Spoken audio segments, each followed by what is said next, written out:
नमस्कार, आपके साथ मैं हूं सपना मदेशी और आप देख रहे हैं जगत न्यूज 24। तो आइए शुरुआत करते हैं कुछ खास खबरों से। गुजरात सूरत किम रूरल पुलिस स्टेशन में दर्ज हनी ट्रैप और तोड़फोड़ के जुर्म में पकड़े गए आरोपियों ने नकली पुलिस बनकर खेल खेला। धारा न जोड़ने के लिए पीआई ने मांगी थी रिश्वत। किम पुलिस स्टेशन की पीआई प्रवीण जडेजा और वकील चिराग गोंडालिया गिरफ्तार। अहमदाबाद एसीबी ने 3 लाख रुपए की रिश्वत के मामले में किया गिरफ्तार। पीआई जडेजा, जिन्हें 90,000 रुपए दिए गए थे, ने 10 लाख की रिश्वत मांगी थी। झगड़े के आखिर में 3 लाख रुपए में समझौता हुआ। शिकायतकर्ता रिश्वत नहीं देना चाहता था और उसने अहमदाबाद एसीबी से संपर्क किया, जिसके बाद एसीबी ने जाल बिछाया और पीआई समेत मीडिएटर बने वकील को 3 लाख की रिश्वत लेते हुए पकड़ लिया। आगे की जांच सूरत एसीबी यूनिट को सौंपी गई है। जगत न्यूज 24 से प्रशांत पटेल की रिपोर्ट।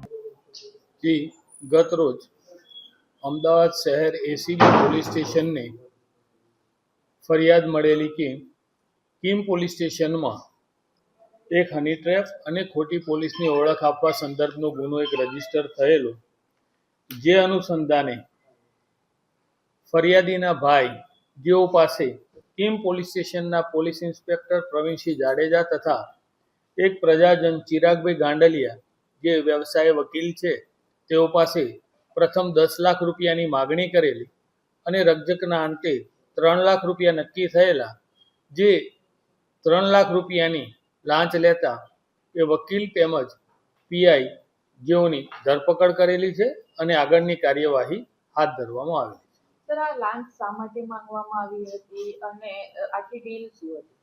મતલબ જે ગુનો દાખલ થયેલો હતો રૂરલ પોલીસ સ્ટેશનમાં, એ ગુનાના કામે કલમો ઘટાડવી, આરોપીની હેરાનગતિ ન થાય, આ મુજબની જે મદદગારી કરવા એના આવેજ પેટે આ 10 લાખ માગેલા અને 3 લાખ સ્વીકારેલા।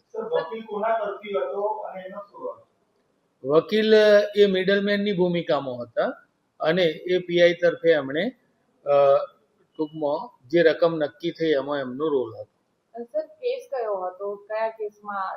કેસ એક હની ટ્રેપ અને ખોટી પોલીસની ઓળખ આપવાનો એ ફરિયાદીને ભાઈ વિરુદ્ધમાં એવો આક્ષેપવાળો ગુનો દાખલ થયેલો હતો, એનો ગુનો।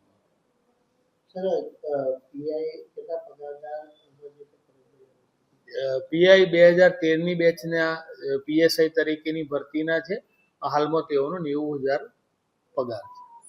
સર, કઈ ફરિયાદ પણ કરવામાં આવી છે કે ઘરેણા વેચીને આપ્યા છે? હા, એવું અમારા તપાસમાં નથી આવ્યું હાલ સુધી, પણ જો એવું તપાસમાં આવશે તો એ મુદ્દો પણ અમે ધ્યાને લઈશું। ऐसे ही अपडेट्स के लिए देखते रहें जगत न्यूज 24 और हाँ, हमारे चैनल को लाइक, शेयर और सब्सक्राइब करना बिल्कुल ना भूलें।